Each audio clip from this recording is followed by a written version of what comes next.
Hello, my name is Timothy, and I'm here with Banana Slug News in front of the Clark Kerr Hall, where Chancellor Blumenthal is about to give his first press conference of the year. We're going to find out what his opinion is on some of the major issues affecting this campus.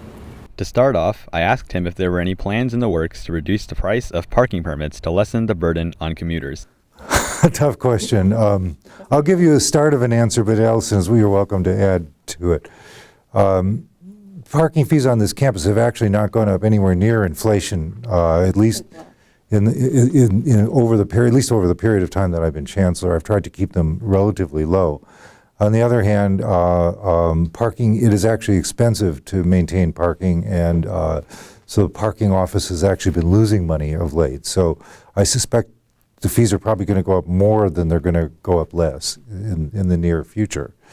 It's an awkward issue because we really do want to encourage as many people to take alternative transportation to just driving up to campus, and that includes students, it includes faculty, and it includes staff. So it's great when people can do other things, take the bus, ride their bike, whatever. And so I don't really see a likelihood that parking permits are going to go down or not continue their upward rise. There's a limited number of parking places on campus, and I don't see that number going up dramatically over the next few years. So I can't offer you a whole lot of hope or relief on that issue. Next, Fish Wrap Live jokingly asked about the intention behind the advertising campaign, "Who says banana slugs can't fly?" To which the chancellor gave a surprisingly serious answer. No, in a way, that's a really serious question. I've always believed that UC Santa Cruz our reputation has always been about 10 years behind the times. And that's maybe true generally in academia, but it certainly has been true for us. And it amazes me still that there are people in our community, or I've heard this in Monterey, being astonished, for example, that we even offer science courses on this campus. And we developed as a campus back in the 60s a certain reputation that some people have never let go of. And so I think it's important.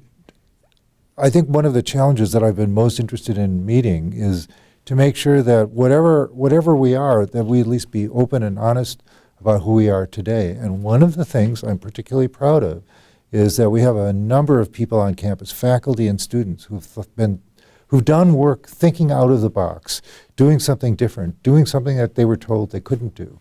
So when you mentioned who said banana slugs can't fly, there was a whole range of advertisements around that. Who says you can't peel open a star? Who said you can't do you can't change the way farming happens? Who said there was a whole range of those. And I think we were trying to highlight some of the ways in which our campus, UC Santa Cruz, has changed the way the country or even the world thinks about problems. So I think that's something we should be proud of, and I want the world to know about it. KZSC asked the chancellor what he thinks it would take to have another concert on campus. Somebody needs to organize it, and I think it's most appropriately students. But we've done it before, and I see no reason why we can't do it again. I would like to add one thing to that. One of the problems we've had is the venue. Yes. Because when we did Active Eden, they had to build a stage and a contained area because there was no place on campus where we could do that. And one of the things we have been looking at is reopening the Quarry Amphitheater. Students have put forward a good bit of money. We have done some fundraising, and Chancellor and I made the decision to make sure that starts on schedule, which we're going to start the construction, I think, in the fall. My next question was if the chancellor believed the tuition for the UC system would continue to follow the current plan of pegging the yearly tuition increase to the inflation rate. You should believe nothing in general. I mean, you should never believe anything, but there's a political reality. The political reality is that framework was negotiated between the president of UC, Janet Napolitano, and the governor of the state, who controls the state budget. So because it was an agreement that they both signed, they didn't sign it in blood, but I think it's, for all intents and purposes, they did. I think that framework will stay in effect throughout the remainder of Jerry Brown's term as governor. So for 2 more years after this, I think it will remain in effect. I'd be very, very surprised if it got fundamentally changed. Fish Wrap Live asked if Bernie Sanders' promise of free public university tuition is a lie. So no, he's not a big liar.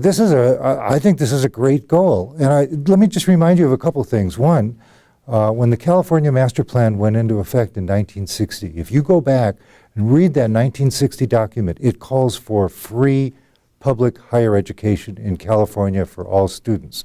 And it doesn't wiggle around, it just says it. Public higher education should be free.